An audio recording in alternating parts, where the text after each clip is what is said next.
আপনারা দেখছেন আটিয়া জামে মসজিদ। এই মসজিদটি এস্টাবলিশড হয় 1609 সালে আটিয়া দেলদুয়ার টাঙ্গাইল দেলদুয়ারের একটা অংশে আটিয়াতে।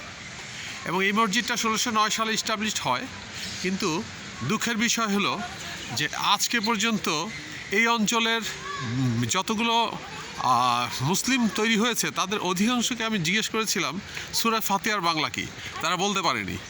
এবং ইন্টারেস্টিং, আপনি কি নামাজ পড়েন? আচ্ছা, আপনি কি সূরা ফাতিহা রেগুলার কি পড়েন?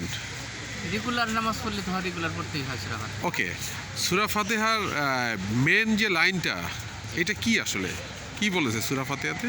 আসলে এটা তো বাংলা, আমরা তো জেনারেল শিক্ষিত, আমি তো এটার মানে বাংলা অ্যাকুরেট বলতে পারছি না। হ্যাঁ, রাইট। দর্শক মণ্ডলী, এইটাই হলো আমার প্রশ্ন যে আজকে 1609 সালে যে মসজিদটা প্রতিষ্ঠিত হয়েছে এবং আমাদের ইসলাম প্রচার হচ্ছে, এবং দুঃখজনক হলেও আমাদের যে মৌলানা বা হুজুররা তারা কি করেছে, আরবিটাকে আরবি হিসেবে রেখে দিয়েছে। এটা আর বোধগম্য বা মানে এটাকে অর্থ যে কি সেটা জানানোর চেষ্টা করেনি, যার ফলে সূরা ফাতিহার একটা মানে বড় একটা বিষয় হচ্ছিল যে এটার অর্থটা, এবং সেই অর্থটা অনেক বড় এবং অনেক মানুষের কল্যাণের জন্য এবং মানুষের শান্তির জন্য সবচেয়ে ইম্পর্ট্যান্ট একটা বিষয়। কিন্তু সেই বিষয়টা দুঃখজনক হলেও আমাদের মুসলিম প্রচারকরা সেটা করেননি, এবং তারা এটা করেছেন তাদের স্বার্থে আরবিটা এবং অথবা ফার্সিটা ঠিক রাখার জন্য।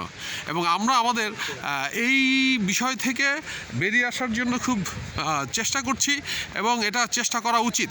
এবং কেননা সূরা ইব্রাহিমে বলেছে যে আমি প্রত্যেক জাতির জন্য স্বস্ব ভাষায় আসমানি কিতাব নাজিল করেছি, যে তাই হয়ে থাকে। এবং সেইটা করেছে কিসের জন্য, সেটা যেন তারা বুঝতে পারে।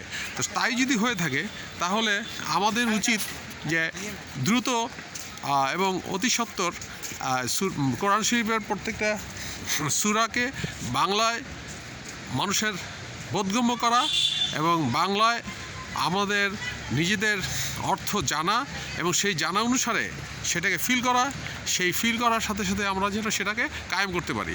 এবং কোরআন কায়েম হবে যদি আমরা সেটা জানি এবং বুঝি এবং বুঝতে পারি। তো আমাদের এই স্থাপনা থেকেও ইম্পর্টেন্ট হচ্ছিল কোরআনের বোধগম্যগুলো আমাদের হৃদয়ে স্থাপন করা। দর্শক মণ্ডলী, আজকে এই পর্যন্তই।